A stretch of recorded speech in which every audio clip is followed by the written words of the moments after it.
Bonjour chers téléspectateurs, je suis heureuse de vous retrouver encore une fois dans votre émission culinaire spéciale Ramadan.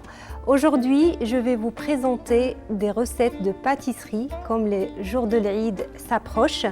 Donc on va en profiter pour préparer la recette de sablé, ghoriba, qu'on appelle l'behla aussi, et puis un sablé revisité. Donc je vous montre les ingrédients de la première recette. Donc nous avons besoin de 250 g de farine, une poignée de graines de sésame, 2 cuillères à soupe d'amandes grillées et mixées. On va utiliser du sucre, à peu près 100 g, et on va parfumer avec de la cannelle. On va utiliser de la levure chimique, une pincée de sel et on va utiliser du beurre et de l'huile de tournesol. La recette, elle est très simple et ça reste un classique de la pâtisserie maghrébine, le ghoriba.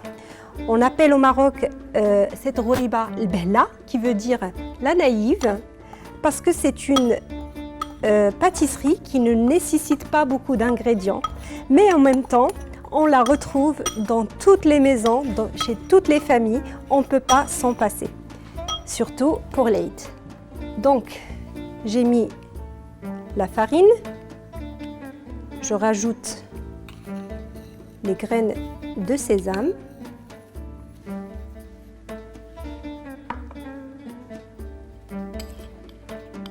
de la poudre d'amande. C'est des amandes que j'ai d'abord grillées, que j'ai mixées. Si vous voulez, vous pouvez soit mettre en fait les amandes, la poudre d'amande nature, ou vous mixez les amandes avec la peau également. Ça c'est juste un plus. Vous pouvez même vous en passer des amandes si vous n'en avez pas. Donc la farine, les sésames, les amandes. Maintenant je vais rajouter le sucre.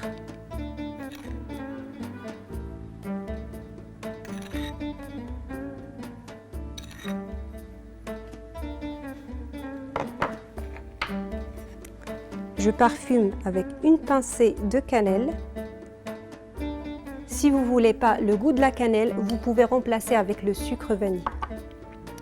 Donc je mets une pincée de sel.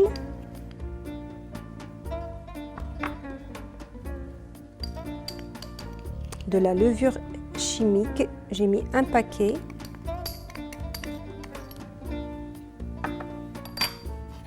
Donc je mélange tous les ingrédients.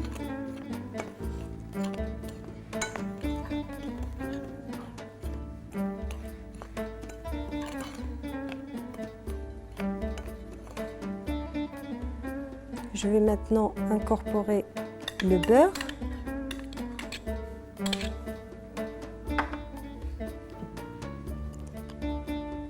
Et par la suite, de l'huile. Après, je travaille ma pâte avec la main.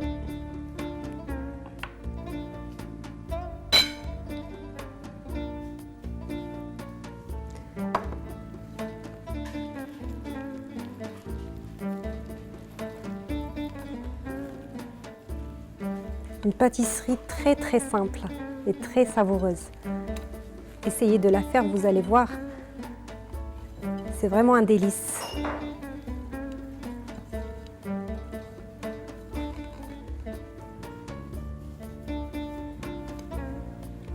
Donc cette recette traditionnelle se faisait avant.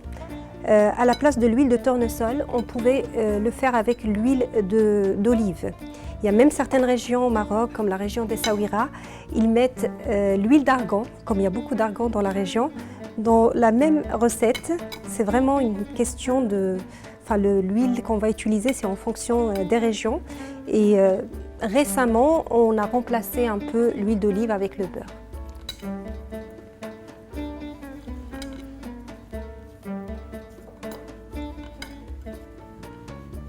Donc je rajoute le reste.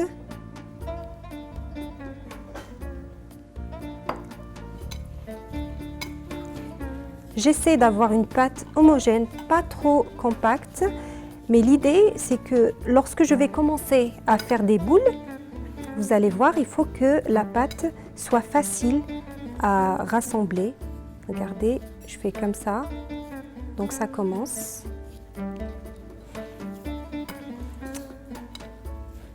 Alors vous pouvez laisser cette préparation se reposer, de préférence 1 heure voire 2 heures au frais, et vous pouvez aussi commencer à faire des boules directement si vous n'avez pas le temps.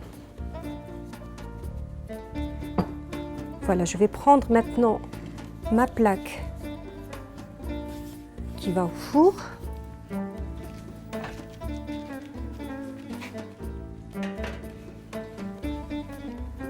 Je vais commencer à faire des petites boules. Donc le four, je l'ai préchauffé à 180 degrés. Donc c'est des petites... les pâtisseries vont prendre entre 10 à 15 minutes pour la cuisson. Et il faudra surveiller la cuisson. Et je vais vous montrer la technique. En fait, quand vous mettez la boule comme ça, une fois que vous allez les cuire, vous allez laisser en fait la grille du haut cuire le dessus. Comme ça, ils vont claquer. Et dès qu'ils sont claqués, vous baissez la température du four et comme ça, ils vont juste prendre la couleur qu'il faut. Pas trop doré parce qu'ils finissent en fait la cuisson, même à la sortie du four, ils vont finir à cuire avec la chaleur. Donc, il faut vraiment qu'ils soient à peine dorés et vous les sortez du four et vous les laissez refroidir avant même de les présenter dans une assiette.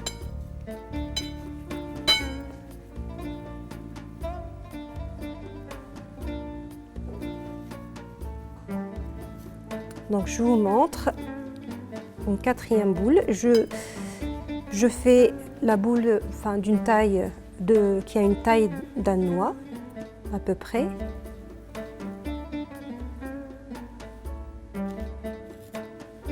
Je laisse de l'espace entre les boules parce que les boules ils vont gonfler, ils vont s'élargir, ils vont prendre de l'espace. Donc c'est pour ça, c'est important de les séparer.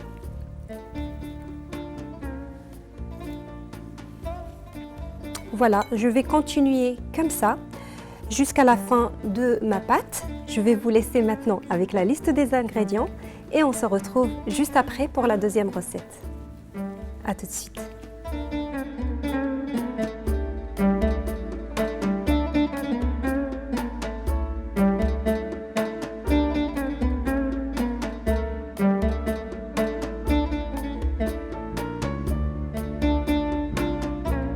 Me revoilà, chers téléspectateurs. Je suis en train d'attendre la cuisson des rhubards et pendant ce temps-là, je vais vous préparer une 2e recette. C'est un sablé à base de sésame et de noix de coco. Vous allez voir, c'est un délice et c'est un sablé moderne mais qui reste la base des sablés et vous pouvez faire de plusieurs façons. Donc je vous présente les ingrédients. On va avoir besoin de farine, 80 g de beurre, 100 g de sucre, on va utiliser un sachet de sucre vanillé, 14 g de poudre de cacao, on va utiliser des sésames blanches pour la décoration, un blanc d'œuf, du vinaigre, un œuf entier, du sel, 14 g de noix de coco râpée, et des graines de café au chocolat pour la décoration avec le caramel. Alors, je vais vous montrer d'abord la préparation. Je vais commencer d'abord par le liquide, c'est-à-dire l'œuf en premier.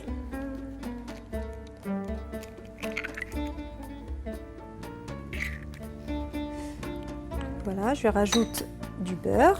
Le beurre, il est à température ambiante.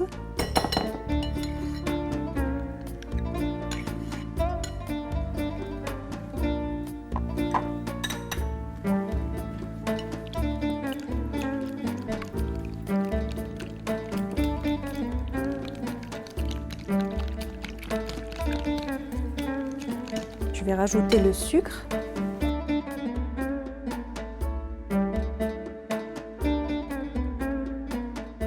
Donc je rajoute du sucre, à peu près 100 g. Je mélange.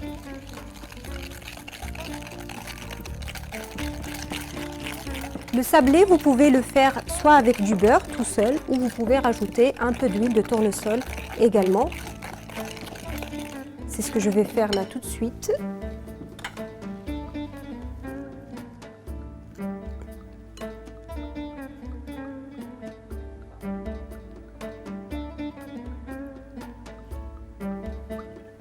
À peu près le 1/4 d'un verre à thé.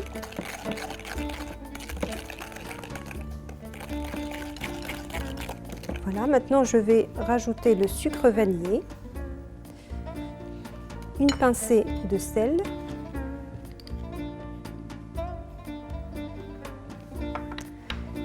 du vinaigre, je mets une cuillère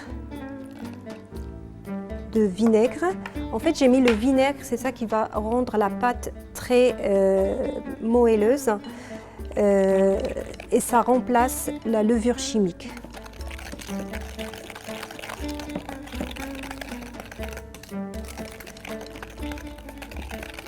Donc maintenant, je vais rajouter la noix de coco râpée et de la poudre de cacao.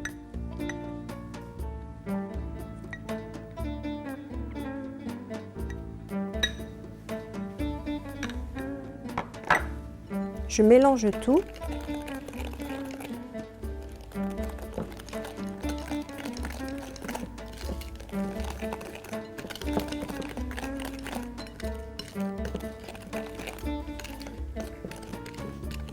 Et à la fin, je vérifie en même temps la cuisson des ribas.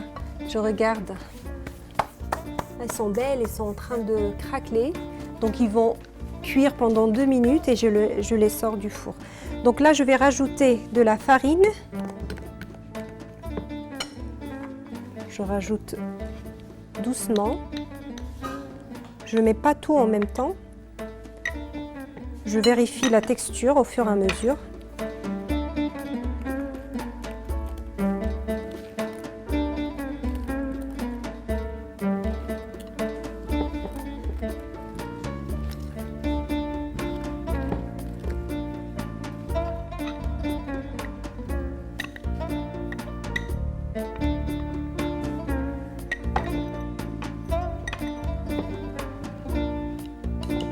Là, je vais continuer avec la main, ça serait plus simple à travailler la pâte.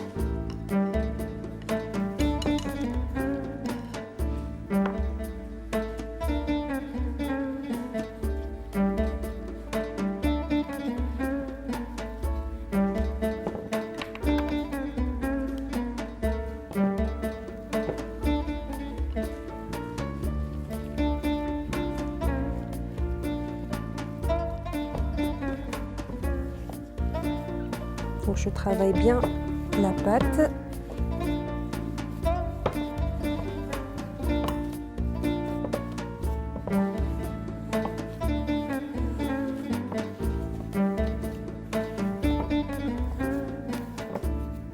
Voilà, mon sablé il est déjà prêt.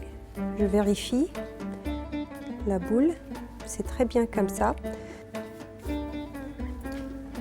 Je vais prendre un moule en silicone que je vais utiliser, une assiette. Donc je prends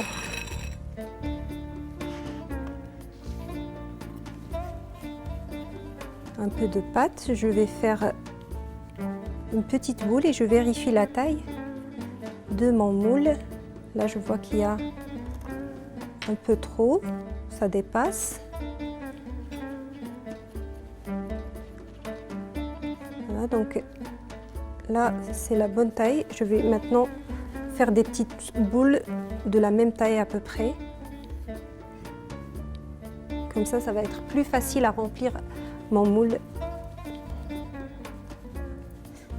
Donc j'ai pris en fait un moule comme ça qui a un petit bout qui dépasse pour laisser un vide et c'est là où on va mettre, on va garnir soit avec du caramel ou du chocolat blanc, chocolat noir, c'est comme vous préférez. Donc moi j'ai choisi pour cette recette de le garnir avec du caramel. Donc je mets mes petites boules de la même taille.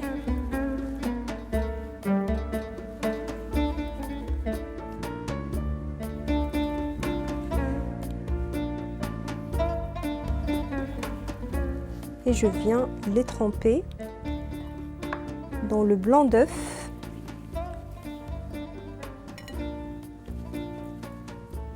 Regardez.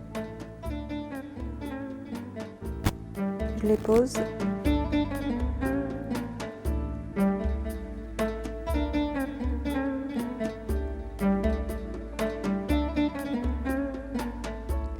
Donc je mets le blanc d'œuf pour que je puisse les tremper après dans les graines de sésame blanches. Comme ça, ils vont coller.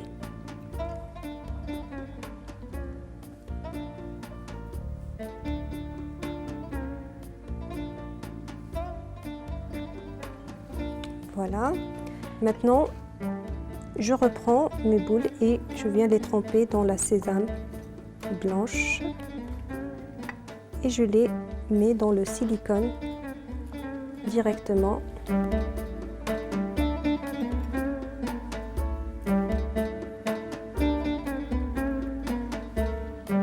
Voilà. C'est très facile. Je trouve en fait que les moules en silicone comme ça, les sablés, c'est très facile quand on n'a pas vraiment la main pour faire des gâteaux. Ça nous sauve la vie, hein, parce que ça donne des jolies formes. On dirait des vrais pâtissiers qui font des gâteaux. Et là, pourquoi pas les essayer chez vous. Vous allez vous régaler et régaler surtout vos enfants et vos invités.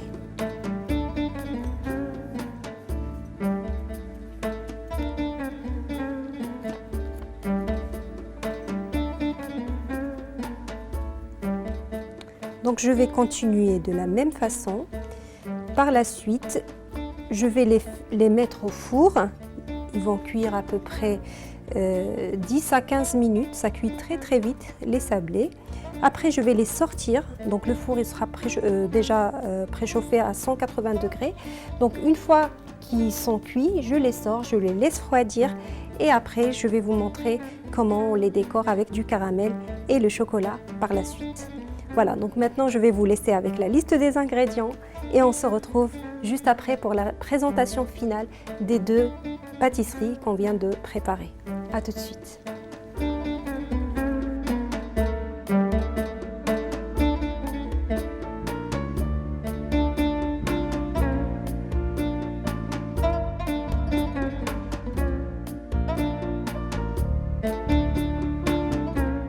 Me revoilà de retour, chers téléspectateurs.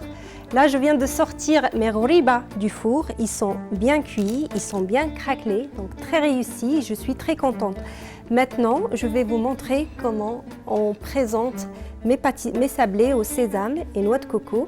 Donc, comme je vous ai dit, je vais mettre du caramel au centre, au milieu.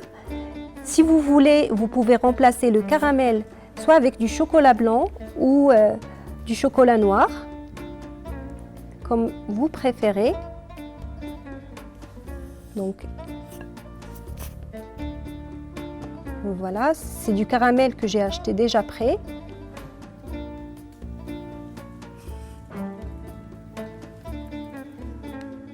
Et si vous avez un peu plus de temps, vous pouvez le préparer à la maison.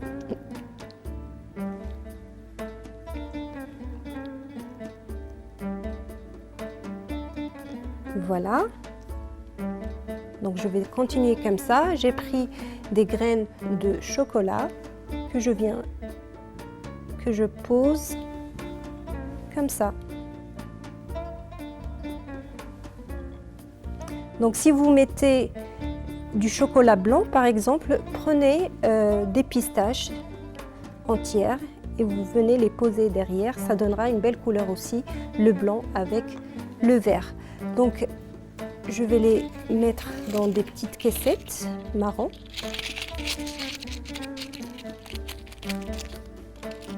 Et je les pose dans une jolie assiette. Voilà, mes gâteaux, ils sont prêts pour l'Eid. Pour ma ghoriba, elle est prête aussi. Il ne me reste qu'à la saupoudrer de un peu de cannelle. Si vous souhaitez, c'est pas indispensable. Mais moi, j'aime bien rappeler le goût de cannelle qu'on a mis dans la recette. Donc, je mets un tout petit peu.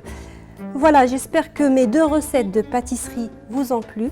J'espère que vous allez les refaire chez vous. Donc voilà, il me reste qu'à vous souhaiter Shahiya Tayyiba, Bsha wa Raha, et on se retrouve demain, Inch'Allah. Au revoir.